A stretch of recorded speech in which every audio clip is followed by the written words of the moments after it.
Hey Fresh Fam, I'm Rose, and we are so glad you joined us this morning. We are going to start out with our pre-service, then we'll head right into praise and worship and a powerful on-time word from Pastor Kyle. So we hope you are excited. If you are watching on Facebook, make sure you share this live stream with your family and your friends. Go ahead, start a watch party and show us those thumbs up and those hearts. We want to see that you are ready for service. If you're watching on YouTube, go ahead and say good morning in the comment section and go ahead and share the live stream with your family and your friends.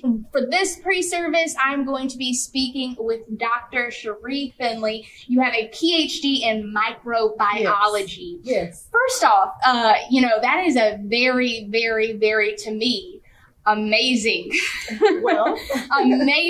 situation. PhD in microbiology. Tell us, how did you get started in that, and just your love for that? Yeah, I love science. That's my thing. And I thought I wanted to be a pharmacist. So I majored in chemistry and did very well, and God blessed in so many different ways. And it just led to microbiology.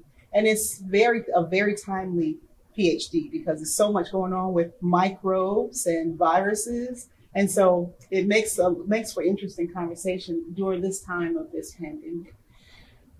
For us as a whole during this pandemic, there's been lots of people with lots of questions, lots of concerns, all of that. When we take a look, you take a look at COVID-19, how does this differ from other pandemics that, we as a world have endured, flu, etc.? Right. How is this one different? Well, first of all, this particular disease is less than 1 year old. I mean, we don't know much about it. That's the first thing.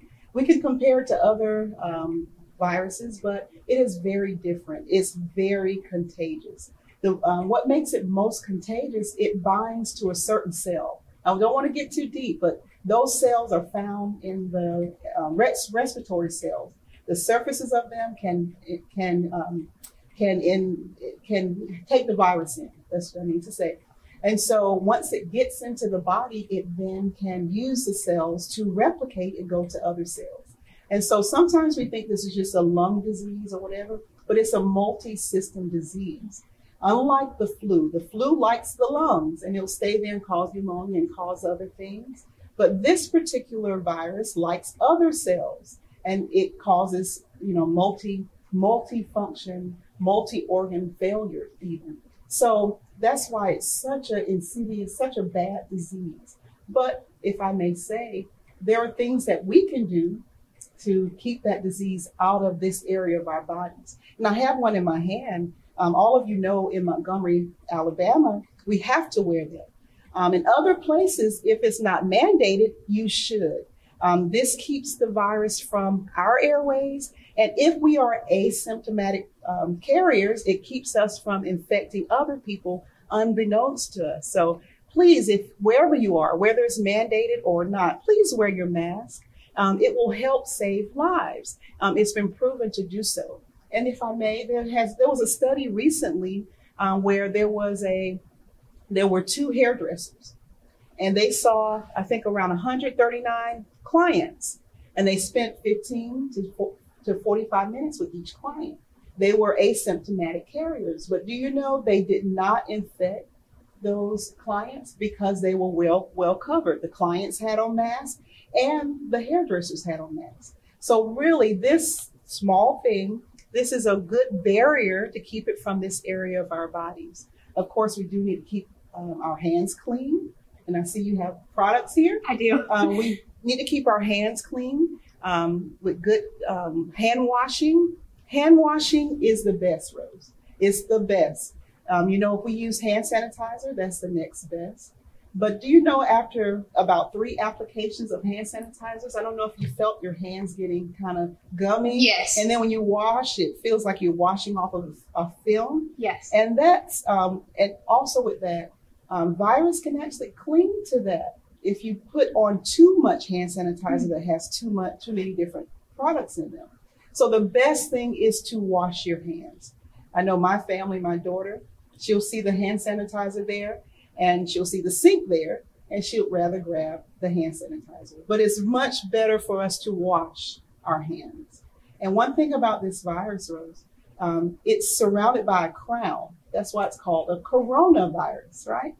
But the good thing about that crown, if you wash it, simply wash it with soap and water and use friction, you can disrupt that crown and you can wash the virus down the sink. So there are things that we can do to help keep ourselves safe. When we take a look and talk about masks, you know, a lot of people are, you know, selling masks and manufacturing masks. Is there a specific type of mask that you should look for? Because I've seen several articles and news stories just about how, you know, if you're able to, I guess, breathe through it, just different. Right. But what should you look for when it comes to choosing a mask that will keep you the best protected? Yes. Now, if you're an essential worker, of course, you would need an N95. There have been studies that show that if two people wear an N95 mask, it keeps 98.5% of the chances of getting the virus goes down.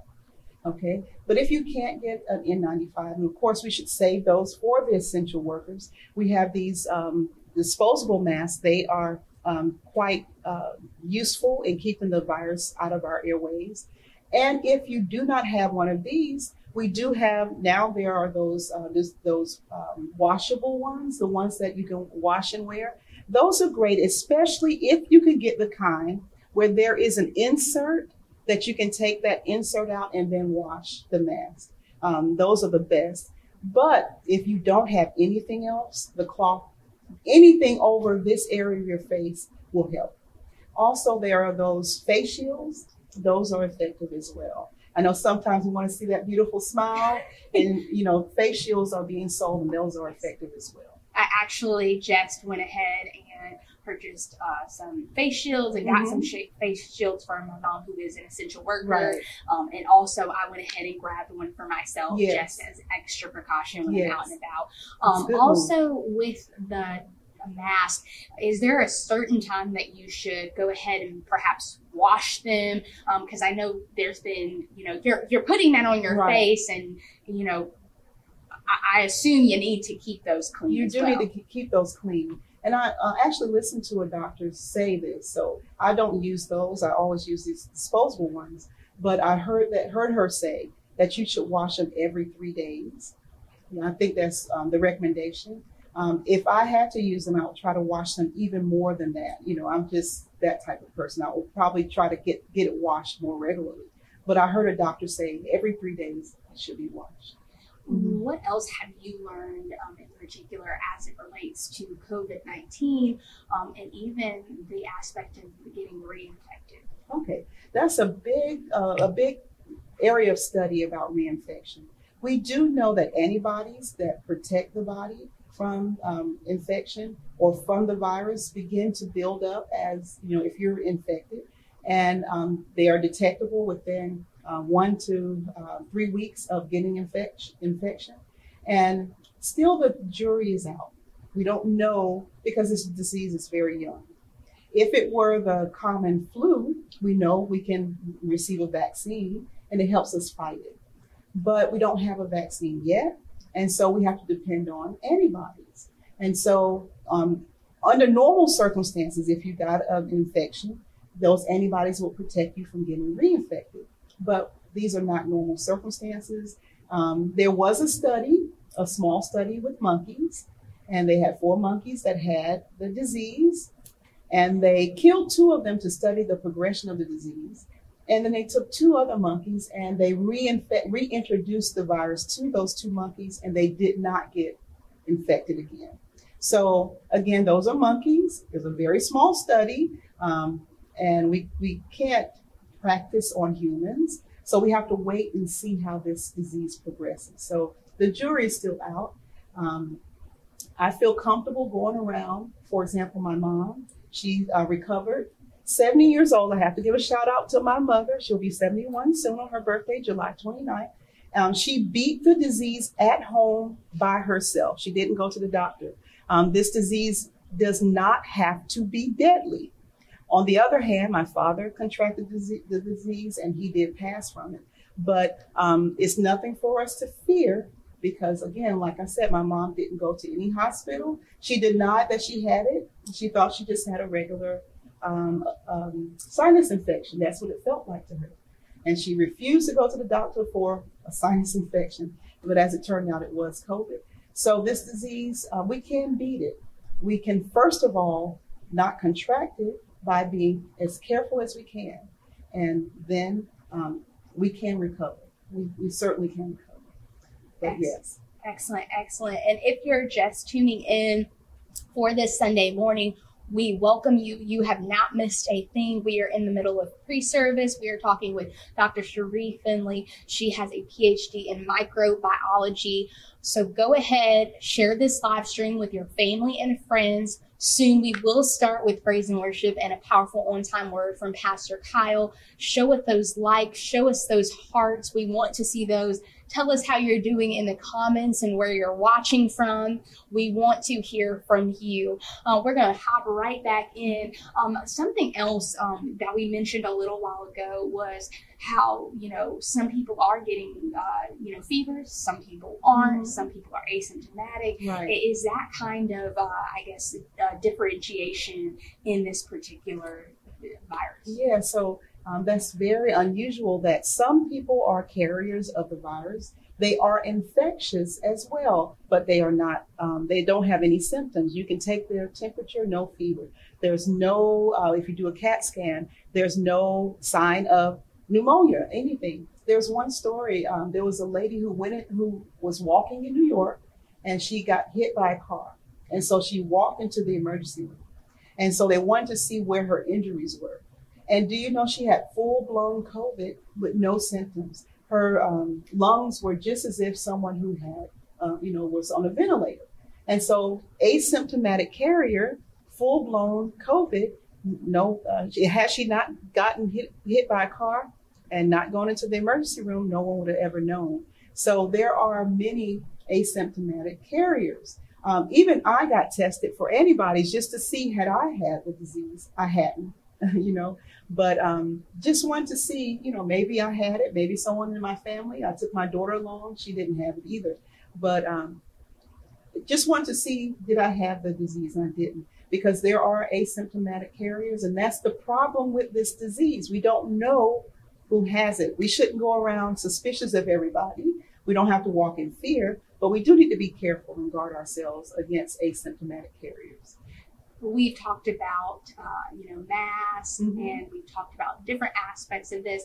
As it relates to the mask, and, some people may have questions being inside a building, having a mask on, and practicing social distancing. Which we are today. Rose measured 6 feet between us. Yes, just to make sure we were covered. Versus when you go outside, can it travel in the air? What are you all seeing, scientists?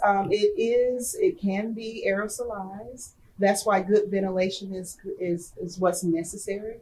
Going outside is better because, as with other microbes, they are susceptible to UV light and they can be damaged. Their DNA, their nucleic acids can be damaged by UV light. And so we do see outside is better. There's the wind and the sun and all that. Even the heat, it helps to kill the virus. So being outside is better than if you're in an enclosed space. And also, I must say, we have to wear the mask properly. We see people with it here. And again, the virus, there are receptors in the airways of your mouth, your nose and lungs that can take this virus in. So we do have to wear it properly. And I saw a family, bless their hearts, of several little children with gloves on, but no mask. And I know the mom meant well, but we do need to cover this area. But being in an enclosed space, contact time makes a difference as well. If we're going to be in an enclosed place more than 15 minutes and we're less than 6 feet away, we have to have a mask. So we just have to be very, very careful. What is the right way to ensure that when you have your mask on, you're wearing it properly so that nothing does get in that area that could potentially pose an issue? I didn't mean to bring this, but since we have it, if you have this kind, or if you have a kind with wire, the first thing I would do, and when you open your mask, is to shape it so that it'll fit over your nose. I see so many people with it, flat across here. That's why the wire is there. And if you have to order a cloth mask, try to get one that has the wire there.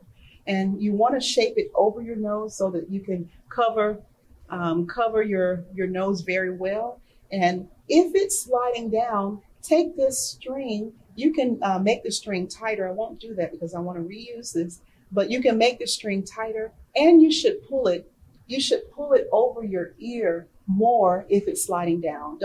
It's not best to keep trying to adjust it this way. Adjust it behind your ear over and over and over if you have to keep it from falling down. So yes. Another question I do want to, talk to you about and get your expertise on is, you just mentioned gloves. That particular family, they had the gloves on, but not the mask. But when it comes to wearing gloves, say you're going to the grocery store, you don't want to touch something, you grab your bag. The problem with that, though, Rose, if you're not wanting to touch things with your hands, but you're touching them with your gloves and then touching your cell phone and then touching your glasses and touching the mask, that's just as bad as not having them. I saw one lady with gloves on and she was spraying them with Lysol.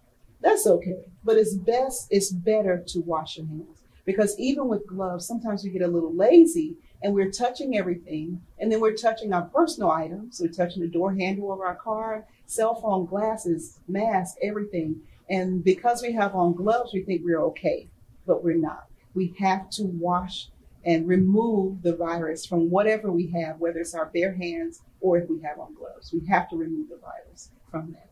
And you just mentioned you touch so many things. So many things. When you go out of the house to get in your car, you're touching everything. When you go in the grocery store, whatever the case may be, you're touching a lot of things.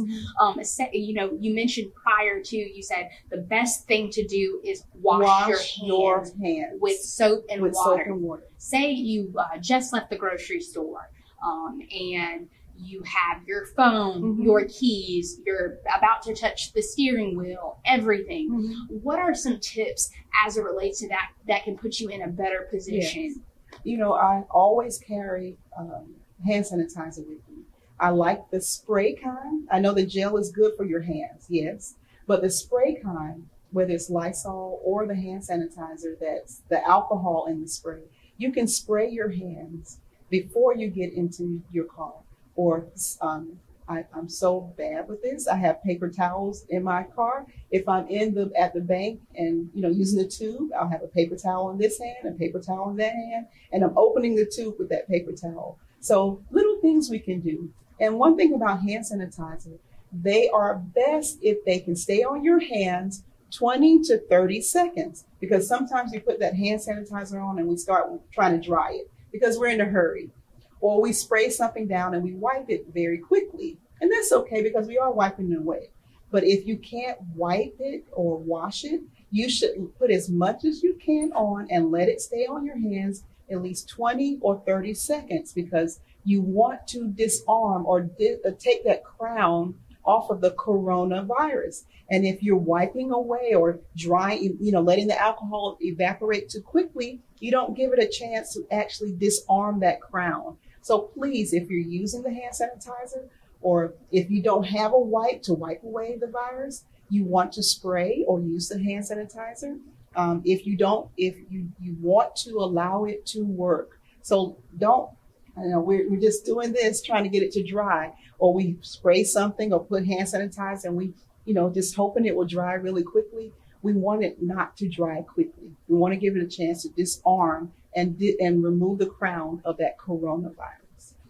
That was something that I did not know. So that's a great tip for a lot of people. You don't necessarily know, all of the inner workings of how you can protect yourself. So even that simple tip is good. Leave it on there 20 to 30 seconds before you start waving and all of that stuff. How do you determine what is real and what is not? There's so much out there, so much misinformation. My dad got sick. Well, before that, I just felt the personal responsibility to keep my family alive. And so I became one of these obsessed people. And I wouldn't read any news articles or try to stay away from the news articles. I would go straight to the scientific papers. However, even for a trained microbiologist, it takes a while to really define the terms and understand what they're talking about. It's really high level stuff. I will say this virus has made us very educated. We know more about this virus as lay people, you and me and others. We know more about this virus than we know any other, I would think. So we are learning a lot, but there's a lot of misinformation. But my twin sister, she has a master's in chemistry as well. We would stay on Skype hours and hours and hours late at night looking at the scientific papers together. Most people can't do that, so we rely on social media and all that stuff. But there's so much misinformation. I can give you my email address. My email address is drshereefinley@gmail.com. If you find a scientific paper and you would like some help in deciphering the language, I'll help you. So again, drshereefinley@gmail.com. That's my professional email address. And if you have a paper, a scientific paper that's just over your head, it may be over mine, but we can study and decipher it a little bit. And so if you have any other questions as well, please email me. I'm willing and able to help. I don't know everything, but what I do know, I can share. You know, the Bible said he'll show us great and mighty things that we did not know. There may be something we don't know, but we do have a God who can help us, who's willing to help us, who can give us wisdom even in this virus. And so if you need help, I can help you. I can try to help you. I love it. And thank you for your willingness to want to help. Because I don't want anyone to have to suffer the way my family has suffered. My parents were married 52 years, 2 sets of twins, 6 college degrees my parents supported. And it's been a really rough time for our family to have my dad have to go into my mom saw him go into the hospital, and she didn't see him later until, we were burying him.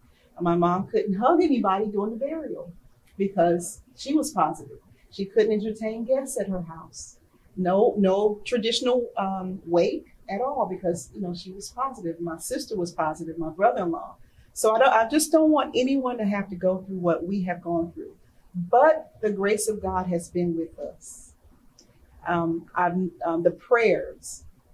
I can name names here in this church who they call me and I learn. It's like a sermon in prayer. I learned how to handle grief through prayer. I would listen to them pray and I would hear, wait a minute, I should take this in to help me get through this situation. So I do want to thank my church family, Bishop and Pastor Kimmy and all the others who were there because it really helped to get us through. So, and kind of just digging even deeper than that, because this can, in many ways, be very lonely for a lot of people. Absolutely. You just said it. Your father went in the hospital. No visitors, no hugs, no goodbyes. Yeah. So having the faith component, you have the science component with a PhD in microbiology. You have seen this virus take hold and do damage within your very own family, but also the faith component. I guess if you can talk to anybody out there who may be in that same position, but may not be as strong in their faith, or may just be feeling really discouraged and not knowing what to do, can you just speak to them and encourage them? Yes, I do want to encourage you. We do have prayer here at this church. Do you know, I've been saved a long time, but I've never prayed as much as I prayed during this time. So please tap into the resources of Fresh Anointing, and there are other good churches around. We have prayer every weekday at 6 a.m., every weeknight at 6 a.m., and then on Sunday morning. So if you need help, there is help, particularly here at this church and others. Please don't go through this alone. The Lord said he'll never leave us, nor will he forsake us. And when he went to heaven, he said, I'll send another comforter. That comforter's name is the Holy Ghost. And he will comfort you. I'm a witness. He will comfort you. So please reach out to us. We can help you. You've given us so much information as far as protecting yourself, whether it be with masks with washing your hands Yes. with soap and water. Please wash your hands. Please wash your hands. My last question for you, as a microbiologist, where are we in a lot of talks about vaccines? Yeah. Give your perspective. Yes, the vaccine, there are many clinical trials that are going on now.